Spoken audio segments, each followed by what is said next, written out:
Vamos começar citando alguns alimentos que podem causar alergias. Leite, ovo, soja, trigo, castanhas, amendoim, peixe, crustáceos. O tema foi debatido na Comissão de Assuntos Sociais. Dados internacionais apontam que 1/3 das crianças com alergia alimentar, elas sofrem bullying em função da sua condição. Como alérgica e como mãe de 3 crianças alérgicas, digo para vocês, não é simples. A alergia alimentar é um problema de saúde pública? Os especialistas acreditam que sim. De uma simples coceira até o risco de morte. O assunto é sério e exige a atenção de todos. O Em Discussão está começando.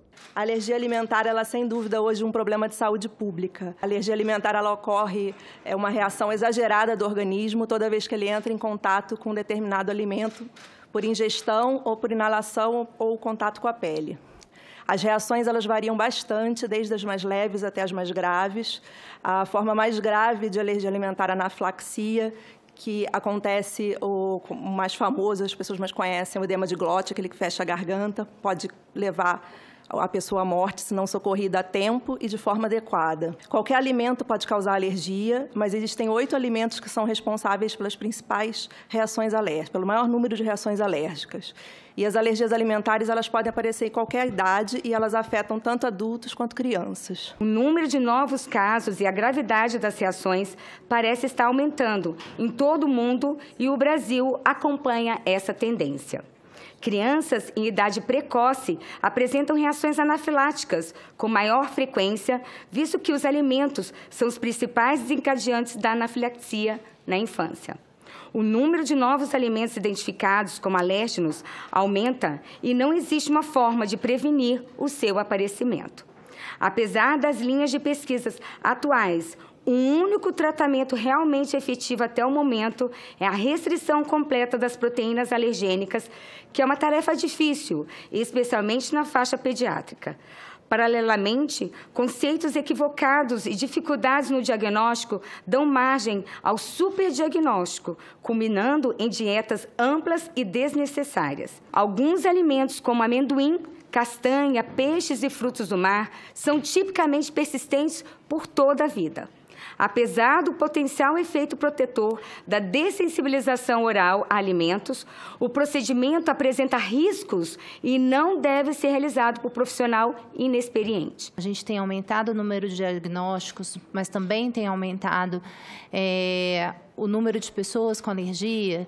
Está associado a uma alteração que a gente tem vivido, inclusive, na nossa sociedade em relação à nossa exposição a esses alérgenos. Eu, como nutricionista, né, que lido com a alimentação de crianças e adolescentes, como professora em formação de nutricionistas na Universidade de Brasília, mas também como alérgica e como mãe de 3 crianças alérgicas, digo para vocês, não é simples.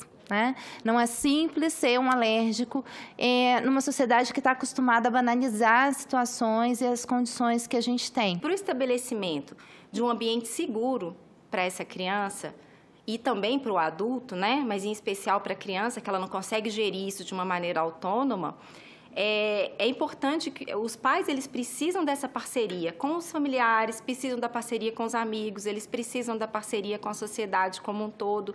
Para quê?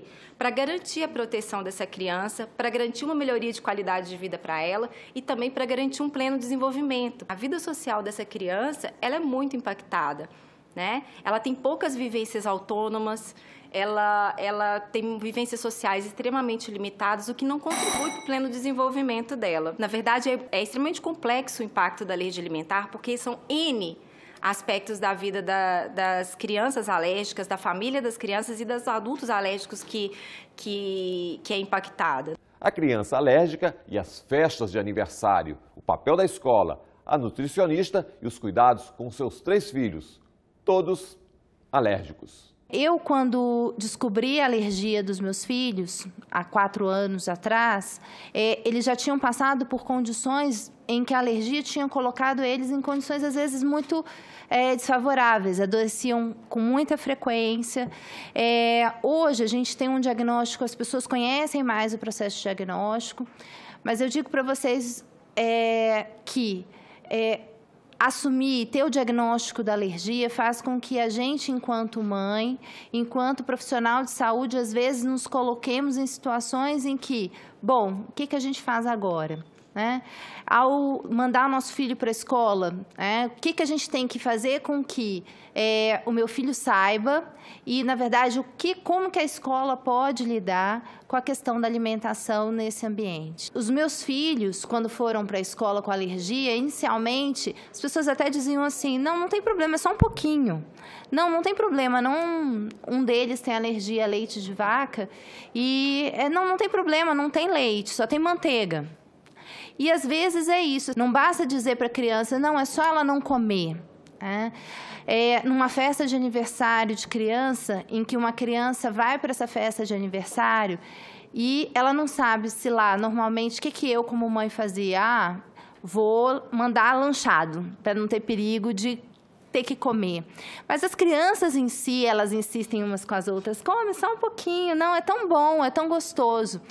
O meu filho precisa estar preparado para dizer não e sim, mas também a gente tem que estar preparado para dizer o seguinte, até que ponto a gente não é responsável por esses espaços em que as crianças, imagina, ela tem que chegar lá, não, ela tem que ter controle sobre as coisas. Agora, é difícil mesmo. Como levar uma criança numa festa de aniversário? Tem que avisar o dono, quem está promovendo o aniversário, o meu menino, a minha menina, ela não pode comer tais e tais alimentos, porque a criança, ela vai mesmo ingerir aquilo e às vezes ela nem sabe que dentro daquele alimento possui, né, um ingrediente que pode causar uma alergia extremamente grave. A gente, em 2015, teve essa conquista, uma conquista para a sociedade civil, para os alérgicos alimentares, que foi a edição da RDC 26 de 2015 da Anvisa.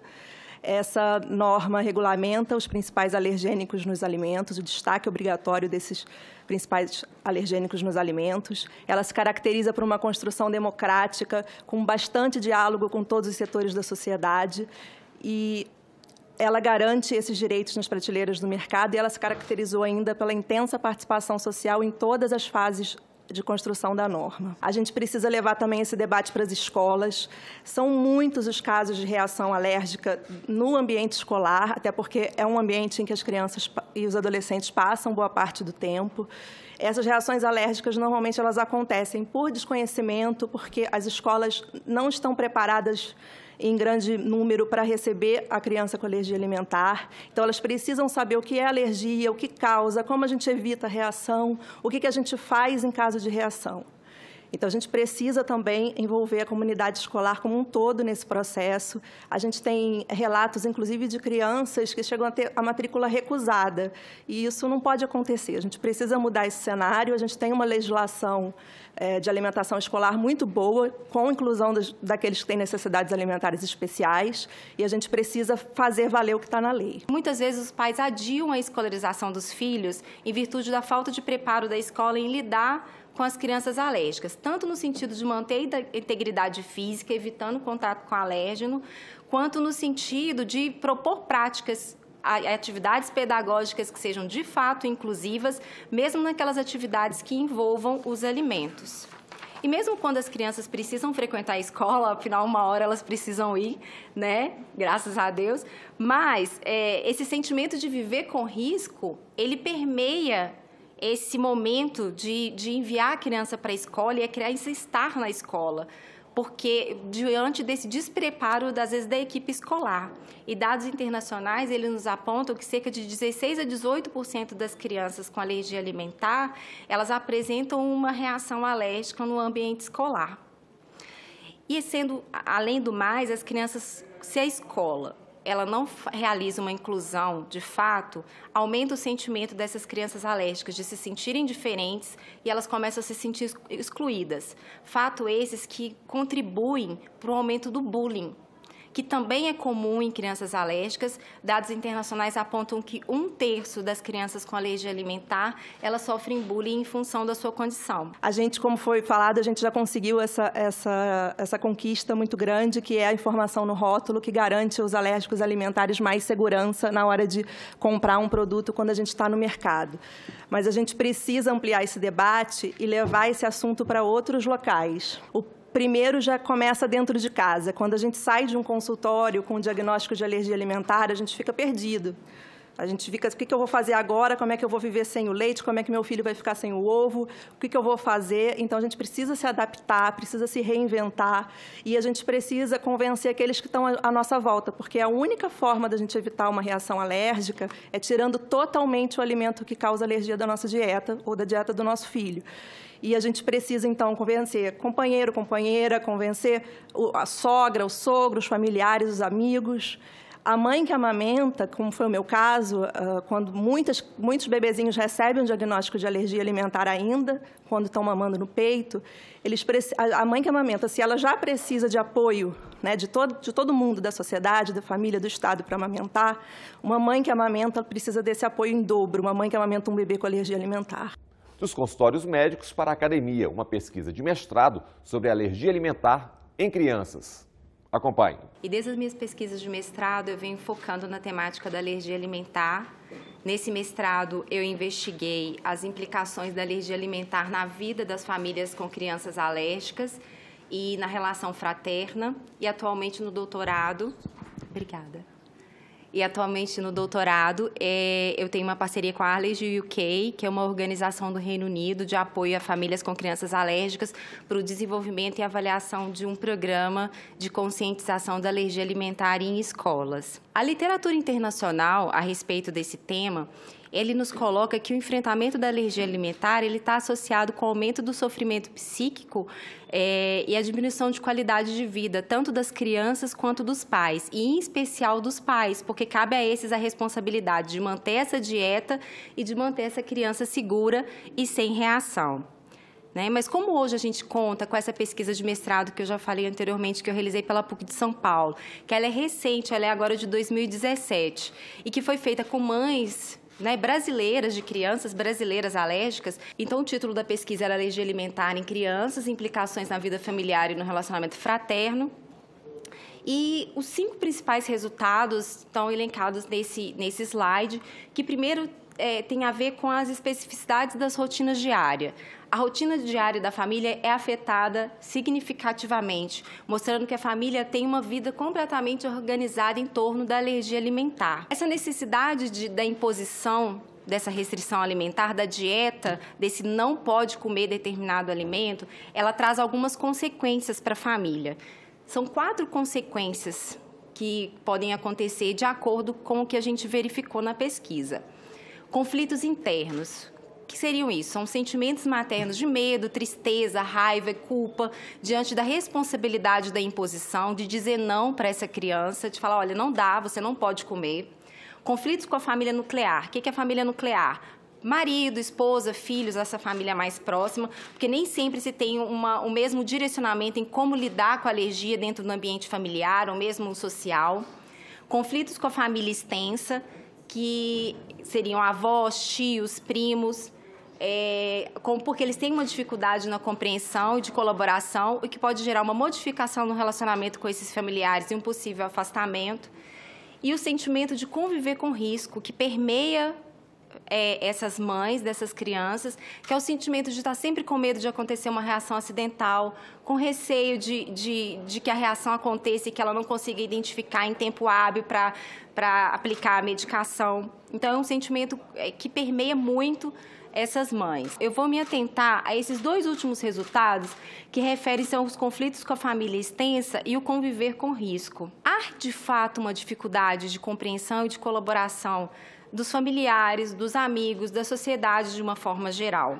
Sendo que esses chegam, inclusive, a oferecer o alimento proibido para a criança por não acreditarem que isso é real, por acharem que é frescura, que é uma dieta, que é um modismo, e muitas vezes acabam colocando a criança em risco de maneira desnecessária. Isso faz com que os eventos sociais para essas famílias sejam extremamente ansiogênicos, tanto antes quanto durante o evento. Porque antes eles ficam ansiosos, pensando como que vai ser o evento, se alguém vai oferecer o alimento para a criança, se a criança vai estar segura durante o evento. O que coloca a família, muitas vezes, numa situação delicada, porque ela precisa escolher entre manter o contato com a rede social próxima, o contato social, e proteger a criança. O que acaba, muitas vezes, acontecendo é que, se não há colaboração desses amigos, desses familiares, a família acaba optando por se afastar, tanto da rede social próxima, quanto de eventos sociais mais ampliados, né? O que contribui para o aumento do isolamento social dessa família, que pode virar uma característica marcante das famílias com crianças alérgicas. E lembrando que o isolamento social de longo prazo, ele está associado com o sentimento de depressão e ansiedade social. E mesmo em festas de aniversário, festas de pijama, situações em que a criança poderia participar de uma maneira autônoma, os pais não autorizam essa participação. Por quê? Porque há uma dificuldade em encontrar um adulto nesse ambiente que se responsabilize pela manutenção dessa dieta e se responsabilize também por observar se a criança está tendo algum sintoma de uma reação acidental. Todos esses dados apontados pela pesquisa e que os dados internacionais também apresentam, eles nos mostram que há realmente, de fato, uma dificuldade de entendimento, de compreensão e de apoio da sociedade como um todo, tanto do círculo social mais próximo, familiares, amigos, quanto da sociedade de uma forma geral. E que tal uma Semana Nacional de Conscientização sobre Alergia Alimentar? A ideia já foi lançada e acolhida imediatamente. Os dados da alergia alimentar, eles apontam que as alergias têm aumentado nas últimas décadas. Além da melhora do diagnóstico, mais condições de diagnóstico, a gente também tem mais casos de alergia. Elas têm persistido por mais tempo, têm se tornado mais graves. Algumas alergias que costumavam desaparecer na infância, elas estão avançando pela adolescência, chegando até a fase adulta. A gente estima-se hoje que a prevalência seja de aproximadamente 6% nas crianças menores de 3 anos e 3,5% nos adultos. Passíveis de se desenvolver em qualquer momento da vida. A hipersensibilidade a alimentos é cerca de 4 vezes maior na criança do que no adulto. Dietas de restrição são eminentemente necessárias para se evitar reações indesejáveis e potencialmente graves, e a abordagem terapêutica requer auxílio multiprofissional. Cabe aos médicos o preparo para o correto diagnóstico e instituição terapêutica mais adequada. Cabe à escola e estabelecimentos comerciais cuidados para que não haja reações por ingestão indevida de potenciais alérgenos, bem como conhecimento básico em caso de transgressões acidentais. É necessário que as informações sejam acessíveis à população sobre quando pensar em alergia alimentar e o correto profissional a quem recorrer. Assim sendo, consideramos a instituição da Semana Nacional de Conscientização sobre Alergia Alimentar uma iniciativa necessária e oportuna. A gente precisa também levar essa discussão para o ambiente de trabalho, seja para o adulto que tem alergia alimentar, que precisa também ser acolhido no seu ambiente de trabalho, seja para os pais de crianças alérgicas que muitas vezes recebem um telefonema, até mesmo da escola, de que o filho está com reação, precisa sair correndo, precisa ir socorrê-lo. A gente precisa da informação, a gente já tem a informação no rótulo, mas a gente precisa da informação, sobretudo em outros ambientes onde a gente tem serviços de alimentação. Restaurantes, padarias, meios de transporte como avião, até serviços de saúde. É muito comum a gente receber relatos de pessoas alérgicas que foram internadas e recebem uma dieta totalmente incompatível com aquela exclusão que ela precisa fazer. E a gente precisa de profissionais capacitados, capazes de lidar com a alergia alimentar em todas as áreas, médicos, nutricionistas, psicólogos, fonoaudiólogos, enfermeiros, que estejam capazes de lidar com a alergia alimentar e também de acolher o alérgico e a sua família. E a gente precisa ainda entender a questão da medicação de emergência para aqueles casos de alergia mais grave. A adrenalina autoinjetável não está disponível no Brasil. A gente precisa entender por quê, precisa saber como a gente faz para que as pessoas que precisam dessa medicação tenham acesso. Então, uma pessoa que está, às vezes, menos de 5 minutos de um atendimento emergencial, infelizmente, ela vai a óbito. Então, se ela tivesse uma canetinha de adrenalina autoinjetável, eu prescrevo para os meus pacientes, eles têm que comprar pelo Google, eles têm que passar pela Anvisa, tem os números de São Paulo, mas assim, antes a gente tinha nas lojas dos alérgicos e hoje a gente não dispõe.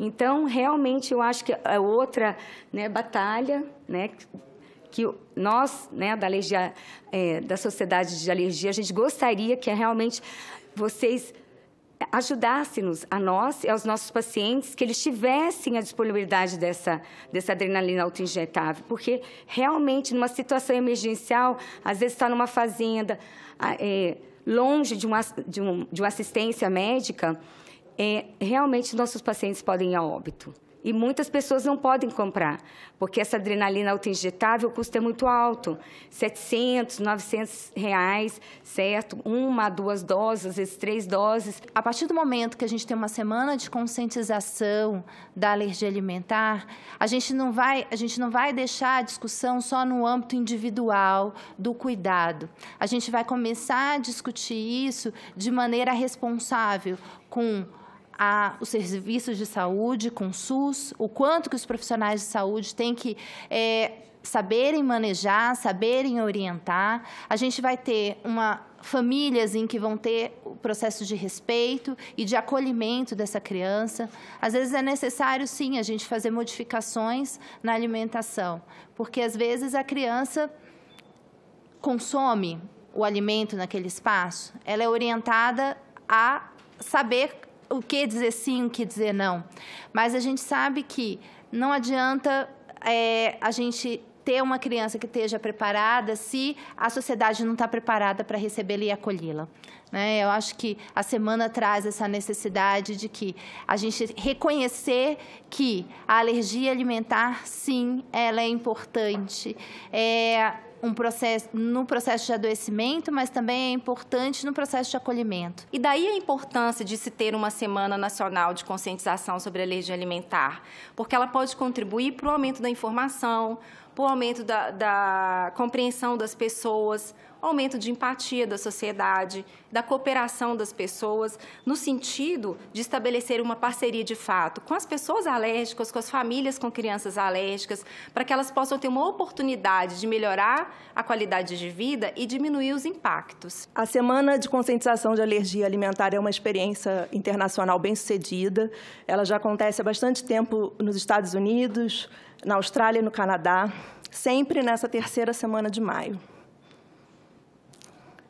E a gente tem algumas experiências locais recentes bastante inspiradoras, como Uberaba, em Minas Gerais, Pernambuco, Campos dos Goytacazes, no Rio de Janeiro, e Piracicaba, em São Paulo, que aprovaram recentemente normas determinando a terceira semana de maio como a Semana de Conscientização da Alergia Alimentar, e alguns projetos de lei em andamento no mesmo sentido. E por que a gente precisa de uma Semana Nacional de Conscientização da Alergia Alimentar? A gente precisa falar de alergia alimentar todos os dias do ano, com certeza, e a gente vai continuar falando, sem dúvida.